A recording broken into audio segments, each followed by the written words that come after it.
আজ সবাই বুঝবো, আজ একটা বিরাট ফাটাফাটি হইব।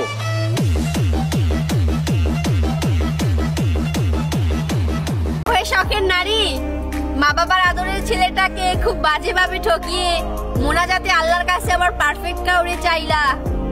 আসলে ওই ছেলেটার ভালোবাসা যদি সত্যি হয়, অভিশাপ দিতে হবে না, ওর এক ফোঁটা চোখের পানিতেই তুমি নারী ধ্বংস হয়ে যাবা।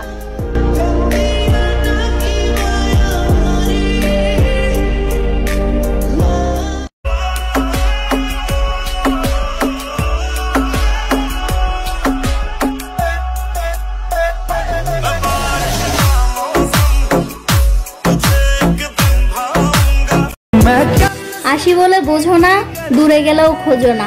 মানুষ মরে গেলে পড়ে থাকে দেহ, উড়ে যায় আত্মা। বেশি ভালোবাসি তো তাই দাও না পাত্তা।